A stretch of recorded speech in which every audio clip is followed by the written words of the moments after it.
Buena mano sa ating One Balita Pilipinas ngayong Martes. Ang Pangulo. Sa mga pang-aalipusta, hindi tayo matitinag. Sa manlulupig, hindi tayo pasisiil.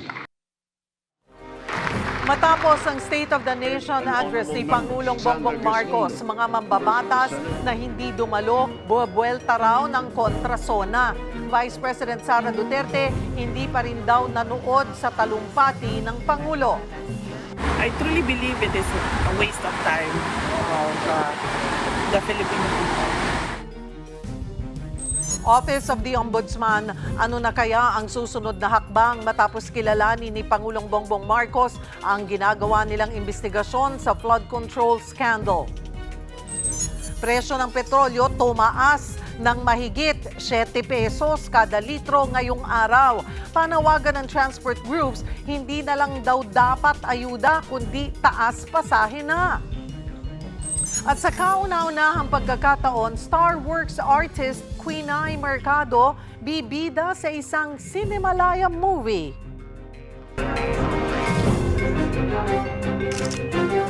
Magandang taghali, Luzon, Visayas at Mindanao. Thank you for joining us. Good afternoon sa mga nanonood sa Ang uting utang, kumikita sa mga utang, malupit. Dagsana ang mga paluwa sa kanilang mga probinsya. Hola! One Balita, Pilipinas!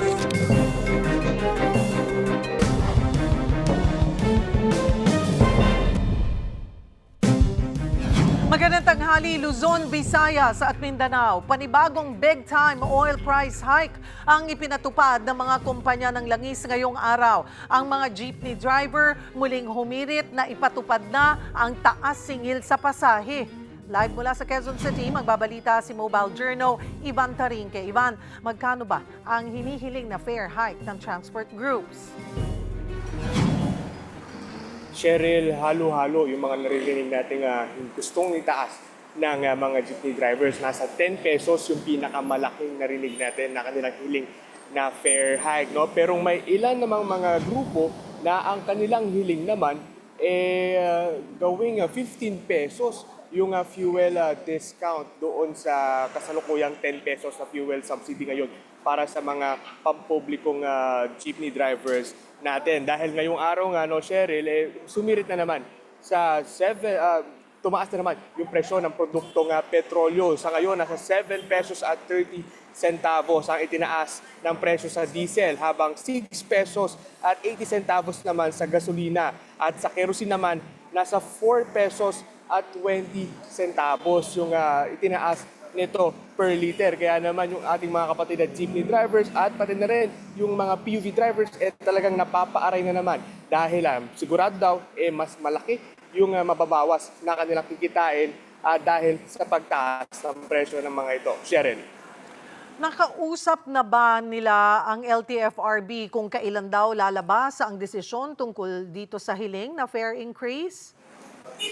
Cheryl, sa ngayon wala pang opisyal kung kailan na ilalabas ng LTFRB yung hiling ng mga transport group doon sa kanilang fare hike. No? Pero kung matatandaan natin, Cheryl, no, last week sinabi na ng LTFRB na binibigyan nila ng dalawang options yung ating mga PUV drivers kung saan nga kung hindi maipatupad yung kanilang hiling na fare hike, no, na doon sa 2 pesos sa fare hike, gagawing tataasan yung fuel discounts na pwedeng matanggap ng ating mga PUV drivers. No? Ayon nga sa LTFRB, yung dating 10 pesos, balak nilang gawing 20 pesos. No? So mas mataas yan compared doon sa normal na nakukuha na mga PUV drivers ngayon. Pero sa ngayon, wala pang opisyal na sagot ng LTFRB kung kailan nga ba sila maglalabas ng statement na ipapatupad na nila or magtataas or papayagan na nila yung fare hike sa mga ating mga pampublikong sasakyan. Cheryl.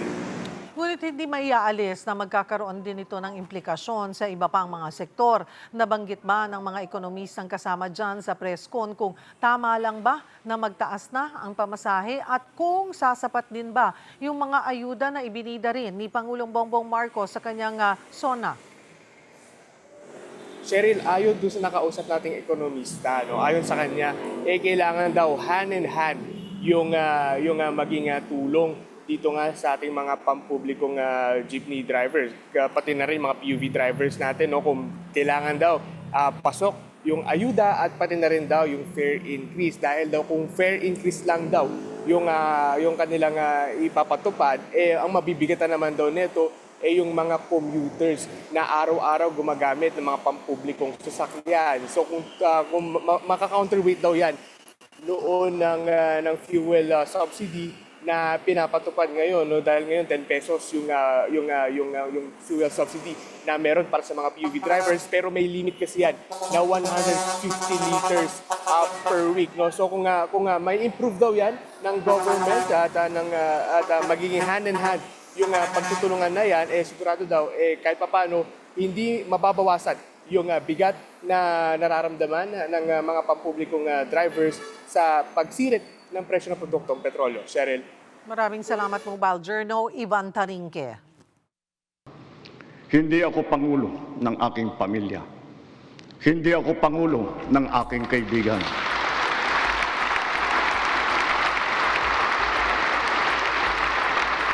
Ako ay pangulo ng Pilipinas. We have moved on from the reactive approach. Now we are not only proactive but predictive as well. Sa nalalabing 2 taon ng administrasyon, tatapusin natin ang mga nasimulan at tutuparin ang ating pangako sa sambayanan.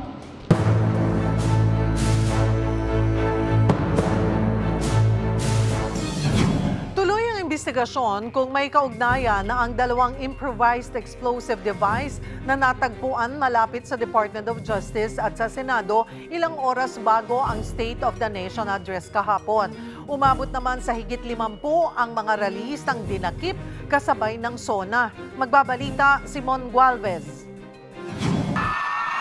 Nangibabaw ang kulay pula sa bahagi ito ng Commonwealth Avenue sa pagdumog ng supporters ni Pangulong Bongbong Marcos. Nag-watch party sila sa ikalimang State of the Nation Address o SONA ng Pangulo. Ang tema ng programa nila, tayo na sa bagong Pilipinas. Para sa ating mahal na Pangulo, sana po lahat po ng pinangako mo po ay matupad po. Lahat ng kurakot sana po ay mapakulong, mapanagot ang lahat ng dapat managot. Sa kabilang panig naman ng Commonwealth Avenue, nagkainitan ng mga rallyista at pulis. Nasa 51 ang dinampot ng mga pulis at isinakay sa bus ng BJMP. Sinubukang mamagitan ng mga lider ng militanteng grupo pero wala silang makuhang direktang sagot. Tuloy ang ibang rallyista, sinubukan ng harangin ng bus kaya muntik pang masagasaan. General, ito ba ang tinatawag yung maximum tolerance? Kasi sa tingin namin, ito ay maximum panunupil, maximum na perwisyo sa taong bayan. Bakit kailangan kaming sagasaan? Bakit kailangan pagbantaan kami? Naaarestuhin din kami? Sabi naman ng PNP, We have a reason to have a valid arrest and they were accosted because of violations of ordinances and special laws. Lalo na yung magtatakip ng mukha, bawal naman magtatakip ng mukha. Lalo na yung nangyari noong September last year. Kita nyo naman, di ba? And ayaw natin payagan na sila pa ay magpatuloy na manggulo dyan sa kalsada. At maapektuhan, of course, yung tahimik na nagpoprotesta. sa kabila nito, tinuloy pa rin ang protesta. Pinaghampas at sinira nilang effigy na may imahe ni na US President Donald Trump at PBBM. Ganito rin ang ginawa nila sa effigy ng Pangulo at ni Vice President Sara Duterte. Bago yan, nabalot naman ang tensyon ang paligid ng Department of Justice dahil sa sumabog na improvised explosive device alas 2 ng madaling araw nitong Lunes. Sa lakas ng pagsabog, natuklap ang bahagi ng puno at nabungkal ang lupa. Ayon sa DOJ, walang nasaktan. Nagsagawa naman ng swapping sa mga pulbura ng IED sa dalawang sasakyan na tinamaan ng fragment nito. Bukod dito, may nakita ring IED na nakalagay sa container ng biskwit sa Center Island ng Diokno Boulevard malapit sa Senado. Doon pa naman ang pwesto ng mga pulis, kaya kung sumapog ito ay maaaring maraming nasugatan. Patuloy pa ang investigasyon sa dalawang IED. Para matukoy natin at ano ang dahilan, debate possibility or probability sa pagkaugay. Kapatid, ako si Mon Gualvez para sa 1PH. Iniimbestigahan na ng PNP ang nangyaring pagsabog malapit sa entrance ng DOJ kahapon.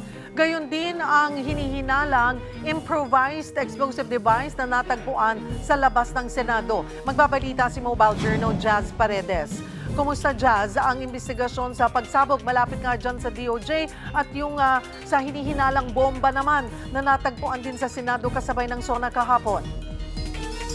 Yes, Cheryl, iniutos na nga ni PNP Chief Sembilencio Hernandez ang masusing investigasyon dito sa dalawang improvised explosive device na natagpuan sa Jokno Boulevard sa Senado at sa Padre Faura sa DOJ. At ang investigasyon na yan hanggang ngayon nagpapatuloy pa rin, Cheryl, at mataas nga raw ang posibilidad na magkaugnay ang dalawang insidente na ito.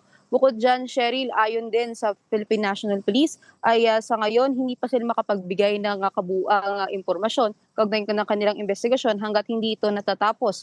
Ngunit sa ngayon ay pinaka-lohikal daw na posibleng motibo sa kalikod ng paglalagay ng IEDs na ito ay ang pananakot. Ngunit hindi pa ito kinukumpirma ngayon ng PNP. Ito ay isang hypothesis or ito ay conclusion pa lamang for now. Ngunit lalabas pa yan patapos nga daw ang kanilang kabuuang investigasyon. Sa ngayon, Cheryl, nakikipag-ugnayan na rin daw ang Philippine National Police sa Senado at iba pang mga ahensya para magsagawa ng investigasyon at makapagsagawa ng mas daragdagang hakbang sa seguridad nga. Kaugnay nga nito nga natagpo ang mga IED sa kanilang premise. Cheryl. Ano yung update naman dun sa higit 50 na aresto kahapon? Nakakulong pa rin ba sila? Ano-ano yung mga paglabag o kasong kinakaharap nila? Yes, Cheryl. Regarding dito sa 51 nga nadakip ng mga pulis na individual, kaugnay nga ng mga kilos protesta na isinagawa at sa araw ng SONA ng Pangulo, paglilinaw sa atin ng Philippine National Police, Cheryl, 30 lamang dito, 39 lamang dito yung mga nasa kawastong edad. Habang yung 12 ay mga minors daw. So Cheryl, itong 12 minors ay sinailalim sa assessment ng DSWD. Kaya naman nung malaman na minor de edad sila, ay agad din naman daw silang pinalaya. Habang yung 39, Cheryl, yung siyam dito, sinailalim na sa inquest proceedings. Yung dalawa sa siyam na yan ay nahaharap sa obstruction of justice at yung 7 ay kakasuhan naman ng malicious mischief, vandalism at disobedience to a person in authority. Habang yung 30 natitira pa, Cheryl, ay sumasailalim sa investigasyon. Ngunit sa ngayon ay nasa ilalim sila ng kustodiya ng Quezon City Police District habang nagpapatuloy nga yung investigasyon dito sa natitirang 3 pa. Cheryl. Kabilang sa highlights ng SONA ng Pangulo kahapon yung seguridad sa mga paaralan kasunod ng Tacloban school shooting. Ano ang tugon dito ng PNP? Yes, Cheryl, sa ating panayam with PNP spokesperson Colonel Allen Rico kanina ay sa kanilang sa panig ng Philippine National Police, kanila daw pinahahalagahan itong recognition from the President himself, itong kanilang ginawang koordinasyon sa DepEd patuloy sa kaugnay ng kanilang patuloy na pagpapaigting sa seguridad sa mga paaralan. Bukod dyan sa kanilang current na mga hakbangin para mas masiguro ang seguridad sa mga paaralan, ay higit daw nilang pagbubutihin na mapalakas pa ang kanilang mga aksyon sa seguridad at kanilang koordinasyon sa mga concerned agencies at nagpahayag nga sila ng pasasalamat sa Presidente sa recognition na ito na ginawa ng Presidente sa kanyang State of the Nation address. Sa ngayon ay patuloy naman daw yung kanilang koordinasyon with the Department of Education at sa iba pang mga ahensya para sa mga karagdagang panghakbang upang masiguro nga itong kanilang pagbabantay at seguridad sa mga paaralan sa buong bansa. Cheryl. Maraming salamat, Mobile Journal Jazz Paredes. Pagsasampa ng kaso sa kaanak na sangkot sa flood control scandal, pagpapalawak ng tax exemptions at pagpapababa sa singil sa kuryente. Ilan ito sa mga binitiwang pahayag ni Pangulong Bongbong Marcos sa kanyang ika-5 State of the Nation address. Balikan natin sa pagbabalita ni Mobile Journal, Julie Baiza.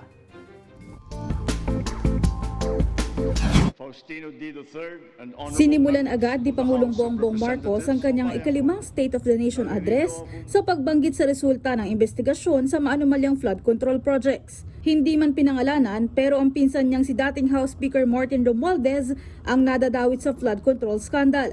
Dumating na tayo sa punto na ayon sa Ombudsman ay malapit na ang paghain ng patong-patong na kaso laban sa dating Speaker.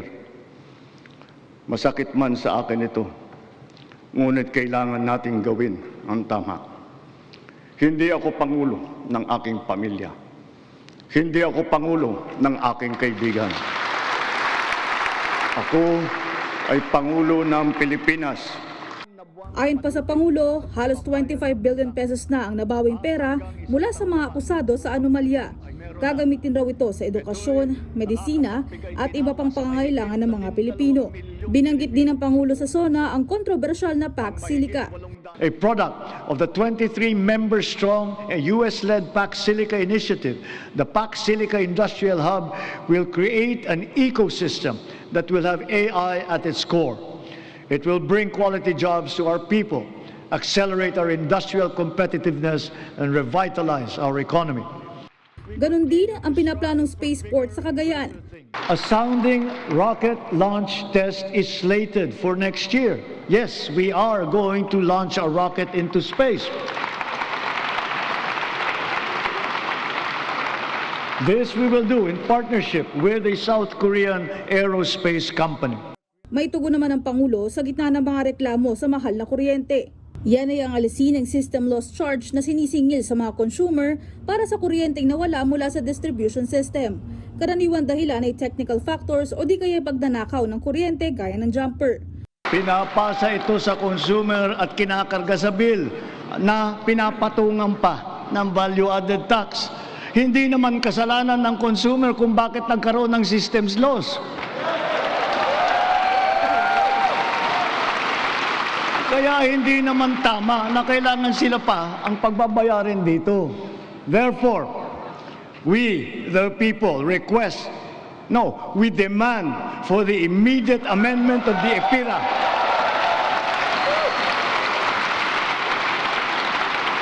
And to prohibit charging systems lost against consumers, including the value-added tax thereon.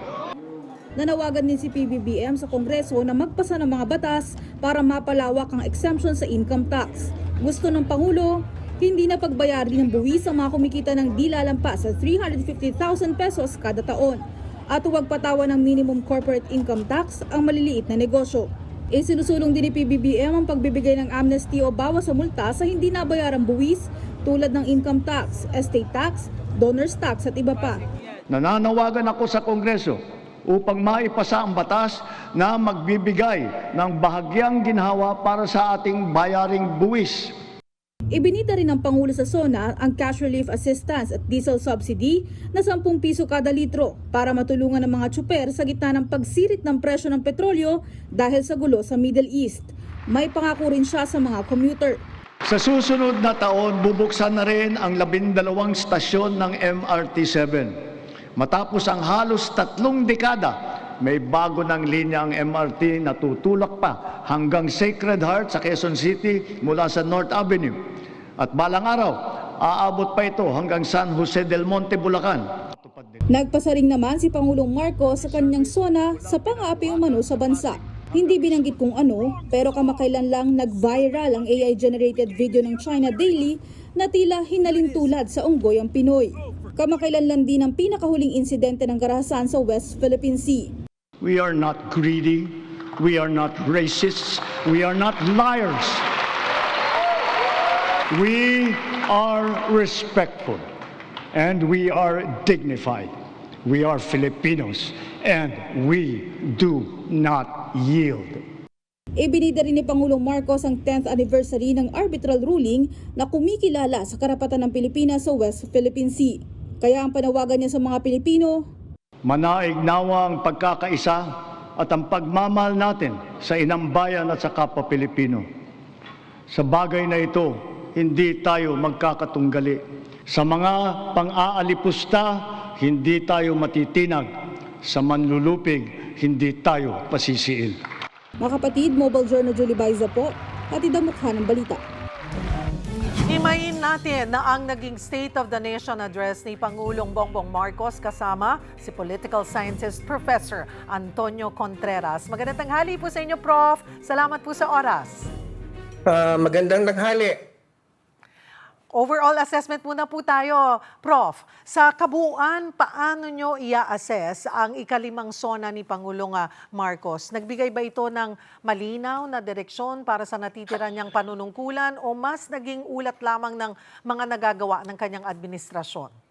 Actually, kung ihambing mo dun sa naunang apat, sapagkat panglima niya ito, Cheryl, ito ang pinakamaganda para sa tingin ko, in my honest opinion, pinakamaganda at pinakamasinop. Medyo simple yung messaging, doable in the next 2 years, yung remaining 2 years ng kanyang termino. So yun yung nakita ko, medyo mas cohesive ang messaging sa ngayon. Yung pong, sa tingin nyo, tinansya na sinigurong mas, yung acceptable, yung Yes. realistic siya, hindi over-promising.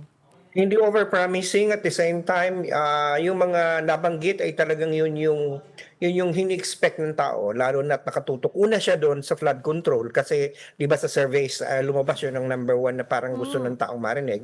Yun ang inuna niya. At the same time, nagpakawala siya ng isang matinding statement na yung kanyang pinsan, yung dating speaker, ay hindi niya pipigilan yung investigasyon doon. In fact, hindi siya, ang napakaganda nung sinabi niya, hindi siya presidente ng pamilya, hindi siya presidente ng kaibigan, presidente siya ng bayan.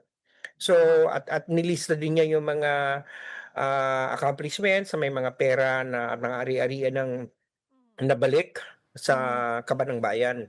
So, at ikalawa, nagtutok din siya doon sa mga issue tungkol sa kabuhayan, lalo na sa presyo ng mga bilihin, sa presyo ng gasolina at kuryente.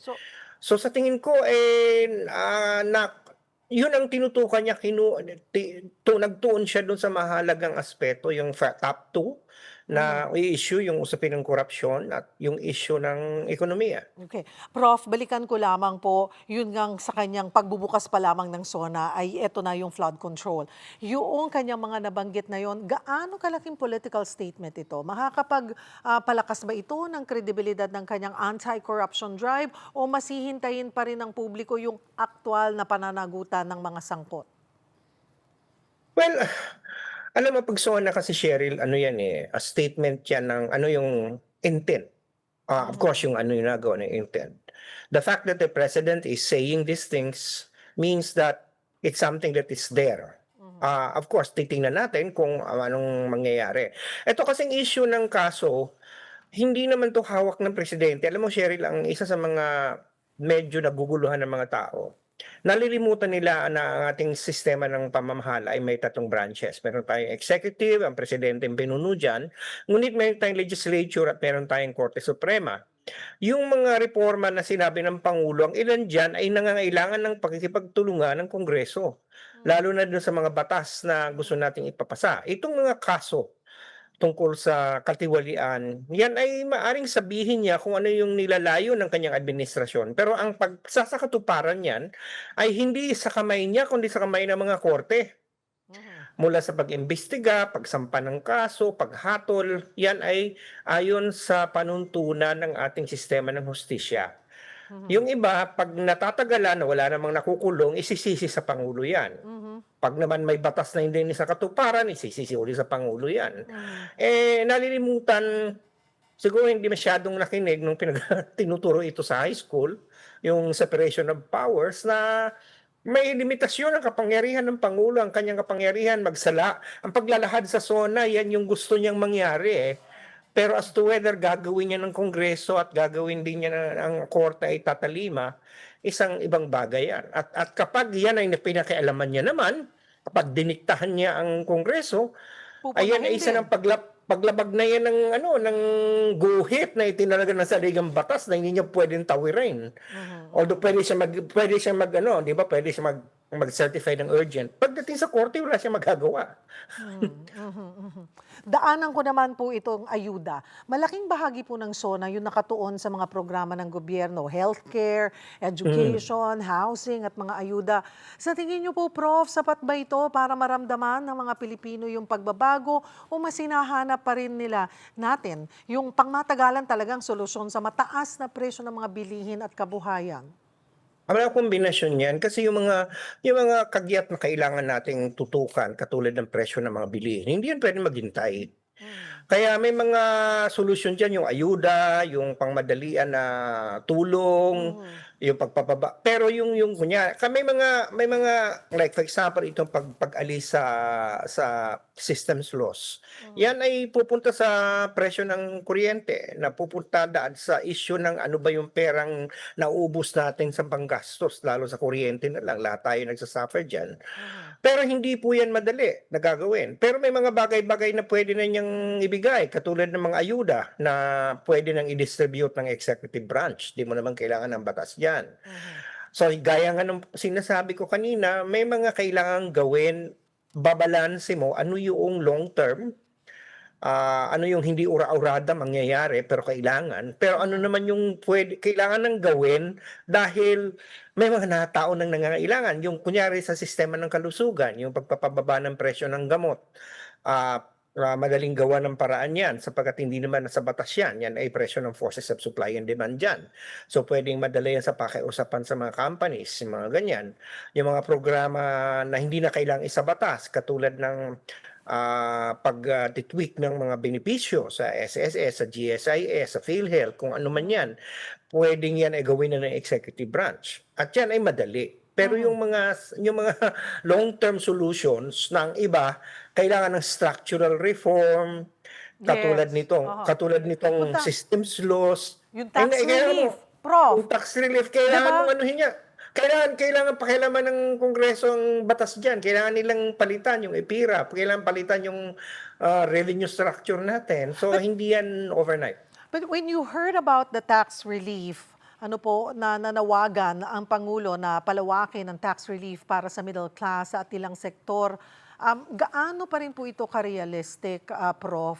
Gayong kailangan pa rin nga ng batas at pag-aproba ng Kongreso bago may patupad. Though sinabi niya, hindi lang panawagan to, demand sa Kongreso. Kaya niya namang gawin yan, i-certify niya na urgent, at pakidusin niya, may supermajority naman na sumusuporta sa kanya sa House.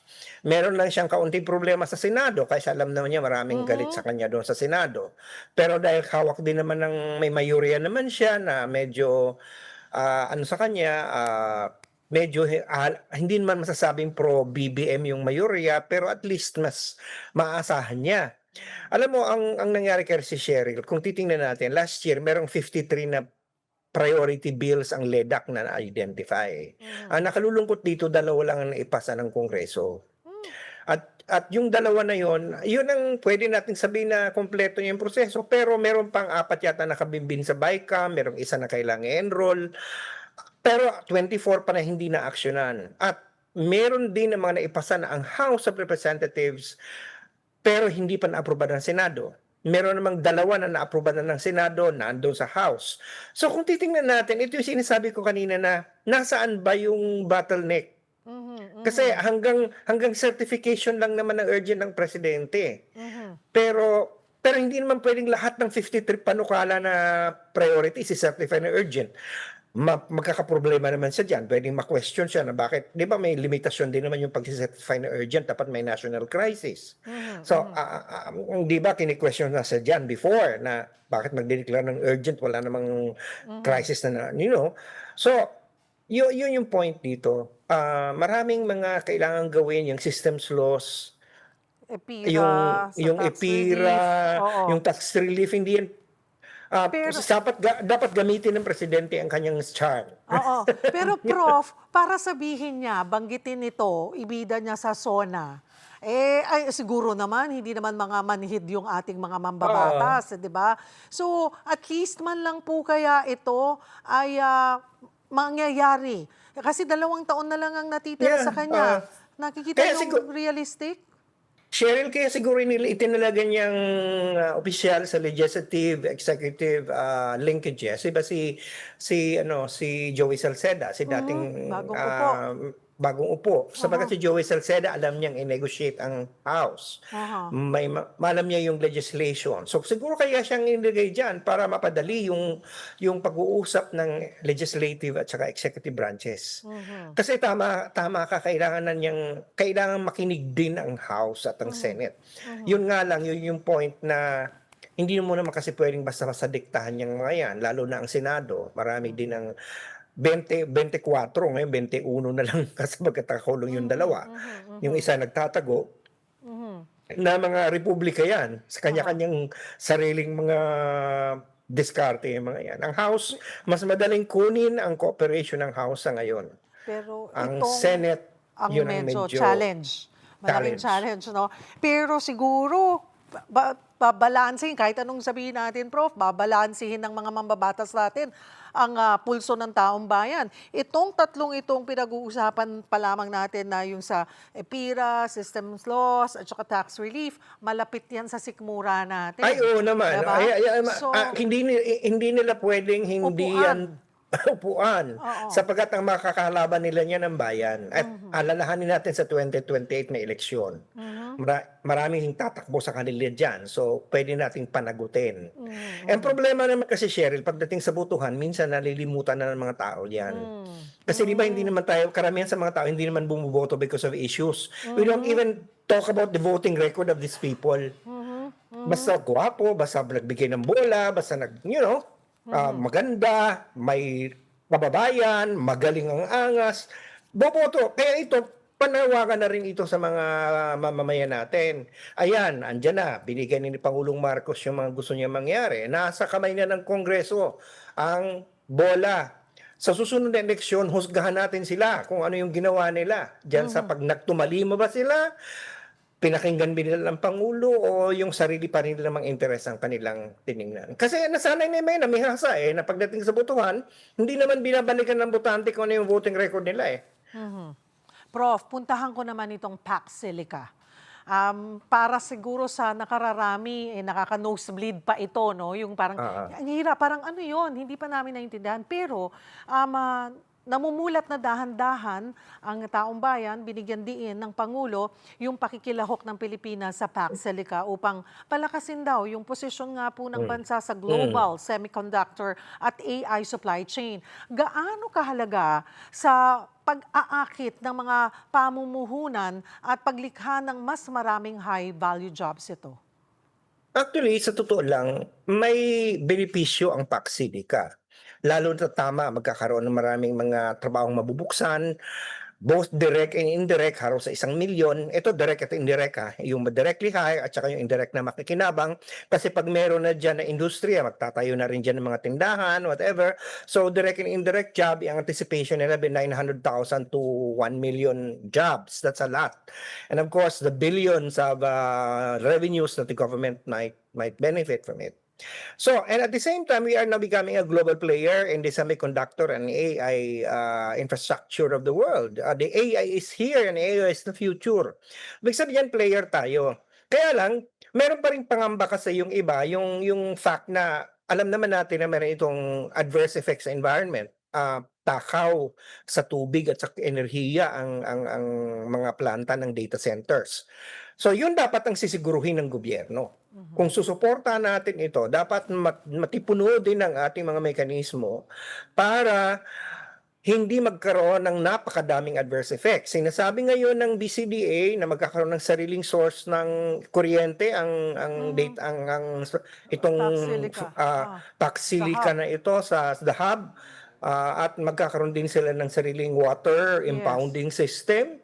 At ang ina-assure naman nila dahil sa loob to ng BCDA, walang mga farmers na madi-display sapagkat ito nasa loob na ng isang spasyo na hindi na problema ang titulo, wala ng indigenous people.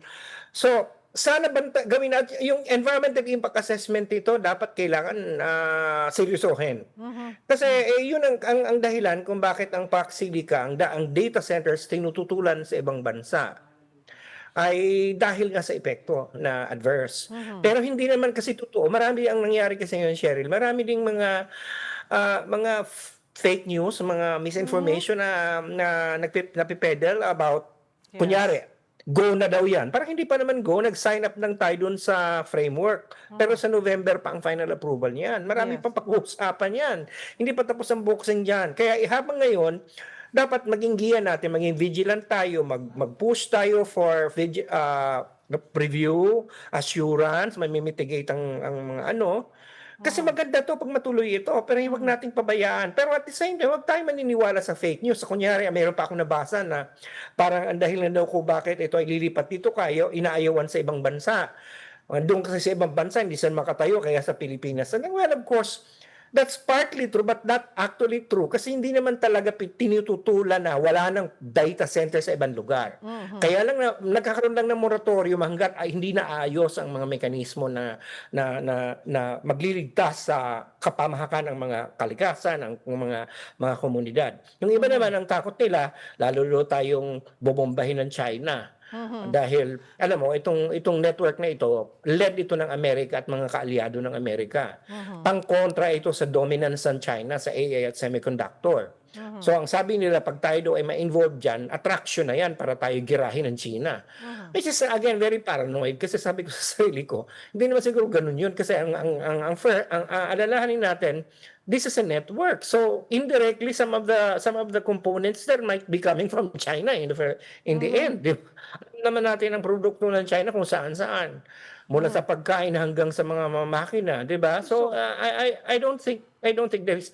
We have to really be vigilant, but base it on facts. Base it on facts. Yes, yes. So napakahalaga pala nitong mga susunod na buwan hanggang Nobyembre na yung mga taong magsasala, tututok dito sa final framework, talagang dapat walang makalusot na mga detalye dyan na magiging dehado sa atin. Exactly po. Kung may mangyaring ano dyan, tayo na nagpabaya. Kapag may lumusot na hindi ka nais-nais. Prof, puntahan ko itong pagpasok ni Pangulong Bongbong Marcos sa huling 2 taon ng administrasyon niya. No? Sa tingin nyo, ito pong SONA na ito ay nakatuon sa pag-iiwan ng legacy o nagsisilbi na rin itong pundasyon para sa 2028 political succession?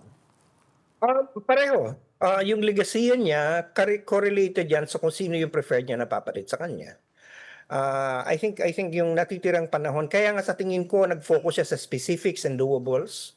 Hindi na masyadong mataas para mas madaling gawin, para hindi na, yung probability of not, accomplishing it will be lower. Kasi ang iniisip niya yung iiwanan niyang legacy, kaya nagpo-focus siya dun sa mga enerhiya, sa affordability ng buhay, at the same time yung need for transparency and accountability in the face of charges of corruption. Kasi yun ang gustong marinig ng tao. At the same time, syempre, politiko ang Pangulo, ayaw din naman niya ang papalit sa kanya ay yung isang hindi sisirain lang yung kanyang legasiya, or worse, yung ipe-persecute siya. So sa tingin ko yun yung gusto niyang gawin. Gusto niyang i-open up na ang manalo ay kung hindi niya kaalyado niya.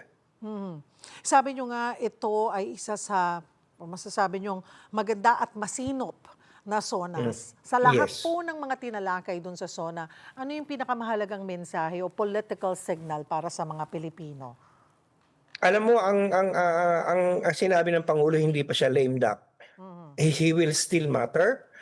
And marami siyang specific na sinabi, pero ang nakapaantig sa akin personally, Cheryl, ay yung panghuli. Yung binalik niya sa usapin ng pagiging marangal natin ng lahi, sa ating bilang isang independent na bayan, na tawagin man tayong pintasan man tayo, ay meron tayo dapat kaalaman na tayo ay hindi palulupig. I think that is the most significant part of the speech. To end it that way is basically calling all these specific issues about reforms will boil down to the fact that we have to take pride in our country. We have to love it. Prof, ang puna rin po ng ilan ay parang parang kumurot sa atin lahat yun Siyempre. May kurot daw yung panghuli. At saka ang pansin ko, walang negativity yung kanyang walang, ibig sabihin, it's about unity, walang intriga, di ba? What can you say na ito na nga po, hindi din natin maiaalis, asahan daw mamaya po ay may mga magsasagawa naman ng kanya-kanyang kontrasona. Well, ay naasahan naman natin yun. Kahapon nga habang ako'y nanonood, may mga social media, may mga post na kulang daw specific. Sabi ko, ano pa kaya specific siya nahanap ng itong mga to? Alam mo, lagi naman ganyan yan. Ang magtaka tayo pag wala nang magkontra. Yun ang nakakapagtaka. Lagi naman ganun eh. Pero yan ang presyo that's the price you have to pay because we're a democracy. And of course, there will be no perfect SONA. Kahit ako, pag tatanong ako ng grade ni bibigay ko, kung grade ng UP, 125 lang eh. Hindi perfect eh. Kasi may kulang din eh. Hindi meron pa parang hihanapin eh. But you know, it is something that we need to deal with. And it's something that we only have one country and we only have this president. So if we're not going to at least pray for his success, then what else do we have? Kung kayo po ang magagrado dito sa pang-limang SONA po ni Pangulo, sa nilalaman, mga panukala, kakayahang maisakatuparan, ano ang gradong ibibigay niyo po sa kanya at bakit? Nabanggit ko na kanina, 125 pag UP. 1, 2. Hindi uno ha. Kasi uno, ibig sabihin perfect na yun. Ako naman kasi mataas talaga ako magbigay ng grade. Sabi naman Ay, estudyante gusto kita maging professor, prof. Pero yun nga po, siguro rin, hupang-huli, prof, mensahe sanang iniwan nitong SONA at paalala sa taong bayan. Yun na nga po, yung maganda yung nagtapos siya dun sa issue ng pagkakaisa. Pagbabalik ng dangal sa ating sarili, ang pagmamahal sa bayan, sapagkat lahat ito, magkakaiba man tayo ng politika, ng paniniwala. At the end of the day, we only have one country. Lahat naman tayo iisang country. At iisa lang naman ang presidente natin sa ngayon. So, magdasal na lang tayo na maging successful siya. Marami pong salamat muli sa inyong oras, Political Scientist Professor Antonio Contreras. Magandang tanghali po. Susunod, Vice President Sara Duterte bumanat sa naging SONA ni Pangulong Bongbong Marcos kahapon. I truly believe it is a waste of time of the Filipino people. Iyan at iba pa sa pagbabalik ng One Balita, Pilipinas.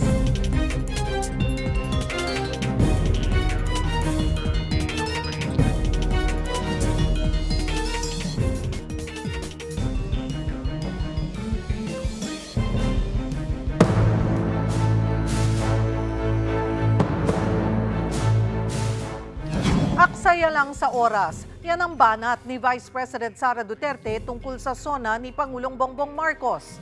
Ayon kay VP Sara Duterte, kahit noong nakaraang taon, hindi na siya nanood ng SONA. Wala rin siyang balak basahin na ang laman ng sinabi ng Pangulo. Ito ang naging sagot niya nang matanong kung napanood niya o nabasa ang transcript ng SONA. Sa ngayon, nasa The Hague si VP Sara para bisitahin ang ama na nakadetain sa International Criminal Court.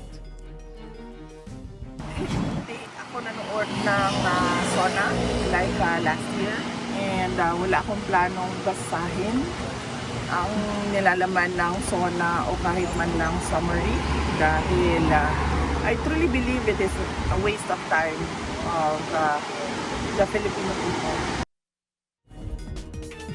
Matapos ang ikalimang SONA ni Pangulong Bongbong Marcos, inaabangan naman ang kontra-SONA ng Senate Minority ngayong araw. Magbabalita si Mobile Journal, Merimon Reyes. Merimon, may mga inisyal na reaksyon na ba ang mga senador sa SONA ng Pangulo?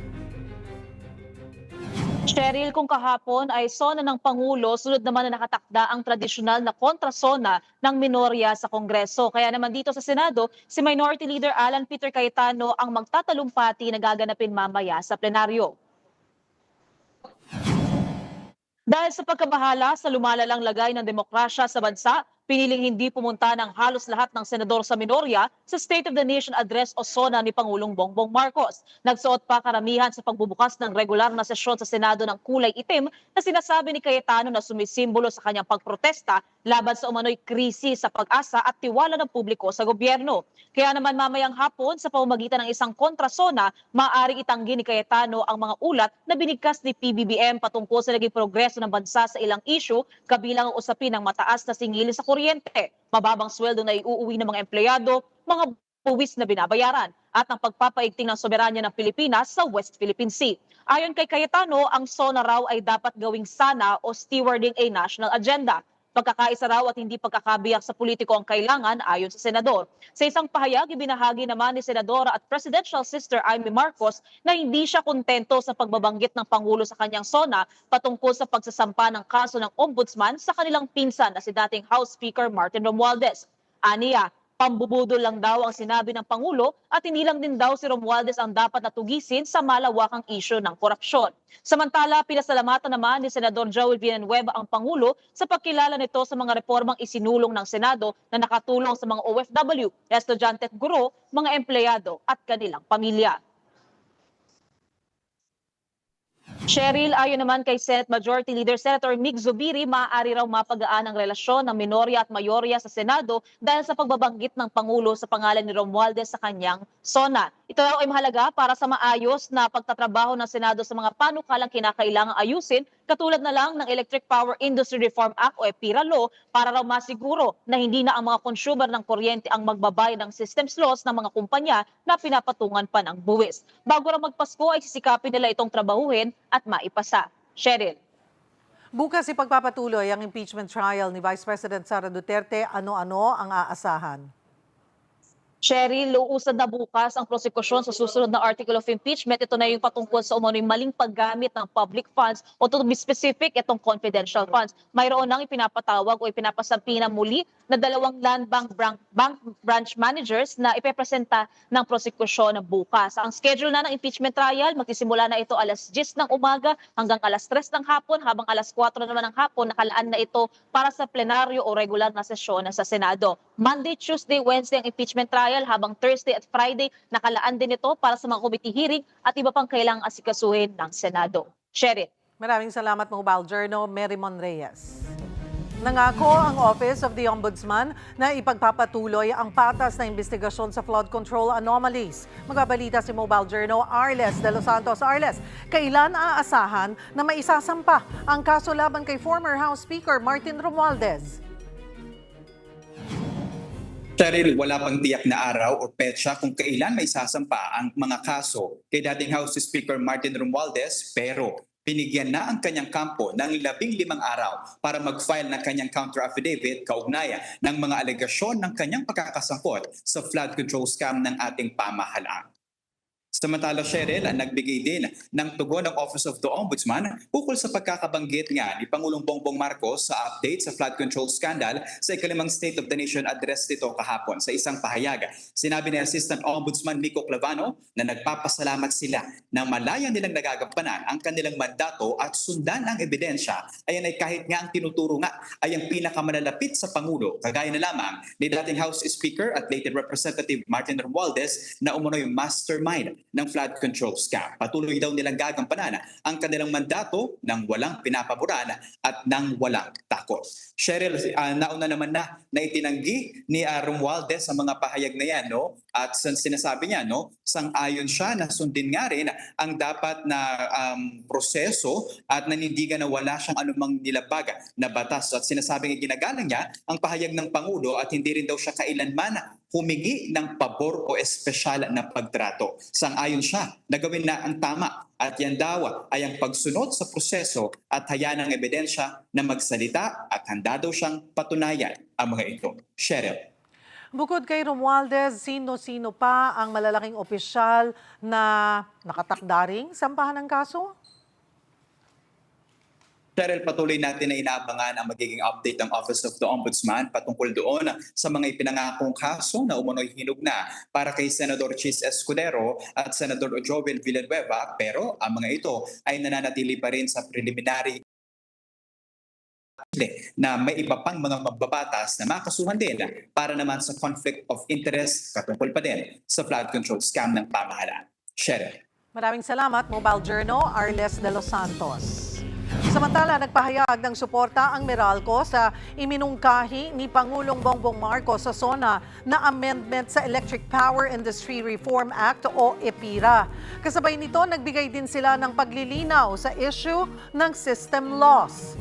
Ayon sa Meralco, mahalagang maunawaan na ang system loss ay hindi lamang nararanasan ng isang partikular na distribution utility. Bagkus ay karaniwan itong na-encounter ng sinumang nagde-deliver ng kuryente na nakakaapekto sa buong power industry.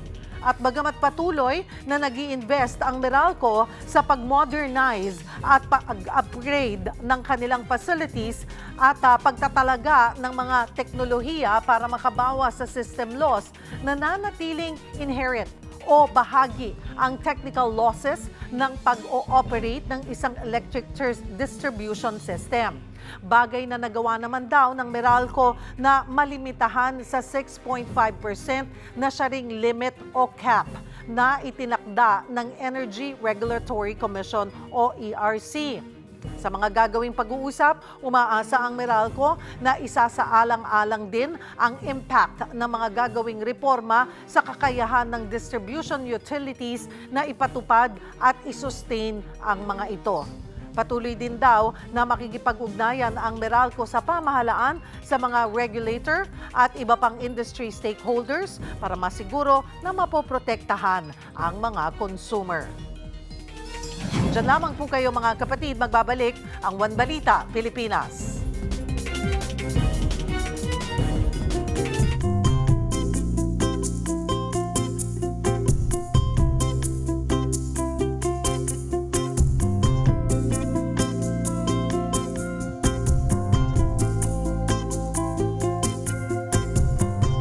Para matulungan ang malaking kampanya, no, para sa pagbasa at comprehension sa ating mga pampublikong paaralan.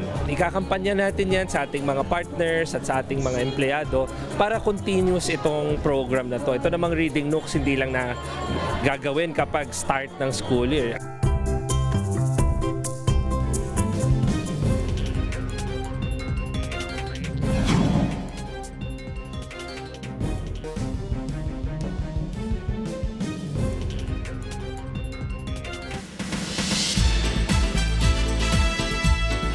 Hola mga kapatid, successful na natapos ang 2-day sold-out concert ng heartthrob na si Wilbert Ross. Ang Starworks artist at TikTok sensation naman na si Quinay Mercado abala ngayon sa kanyang acting era. Narito po ang report. Natatandaan Sa bagay. mo pa ba? Ganyan ka naman talaga eh. Mula sa pagiging isa sa most beloved internet superstars ng Gen Z. Ngayon, isa ng ganap na aktres si Starworks artist Quinay Mercado in her most challenging role yet, ang pag-acting sa isang Cinemalaya movie, ang Kakasayawan, na translates to Brothers by the River. Ate MJ, sobrang hirap talaga. At the same time, itong first Cinemalaya ko to eh. So nakakakaba pa talaga para sa akin. Kasi syempre yung mga kasama ko ding artista, hindi naman din biro, Miss Nikki Valdez, Luis Alandi. Tanggap ng higit 15 million followers ni Quinay na content creation will have to take a back seat. Lalo na minamarkahan na niya ang kanyang pwesto sa showbiz. Napapanood din si Quinay gabi-gabi as Sophie sa A Secret and Prom. Isa rin ang love team nila ni Mark Ian na gumaganap naman bilang si Angelito, si inaabangan sa serye. Kami kasi ni Mark Ian, bago naman kasi din kami sumalang, syempre alam din namin na okay, gawin natin to para at least kahit paano talaga maramdaman talaga ng audience. In his sold-out era, ang heartthrob na si Wilbert Ross na matagumpay na tinapos ang kanyang 2-day sold-out concert sa New Frontier Theater sa Quezon City. Todo bigay si Wilbert sa kanyang mga performance. Binida rin niya ang kanyang mga original songs, gaya ng Dulo ng Pahina at Gininto ang Tanawin. Pinakilig din niya ang mga manonood sa kanyang dance moves at sexy number. Hindi rin nagpahuli ang mga special guests na sina Jano Gibbs, Ronnie Liang at Vice Ganda. Isa naman sa pinakainabangan ng reunion ni Wilbert kasama ang kanyang original group na Hashtags. Nakakatuwa kasi na finally naabot ni Wilbert ang mga pangarap niya. Siya ang tunay na may obsession sa pangarap niya eh. Na hindi siya humito kahit anong lahat ginawa niya. Sobrang proud kami. Kanina sa opening, naiiyak kami. Pangalawang kasiklab na ito ni Wilbert sa showbiz matapos tangkilikin ng publiko ang kanyang pagganap bilang si Arkin sa The Golden Scenery of Tomorrow. Dito rin nabuo ang Will Bea o love team nila ni Bea Binene. Congrats! Anyway, yan muna ang latest sa showbiz. Balik sa'yo, Cheryl. Thank you, MJ. At yan po ang mga bumabanderang balita at public service sa inyong tunay na kasalo sa tanghali. Hanggang bukas, dito sa Balita magpapabusog sa inyong kaalaman.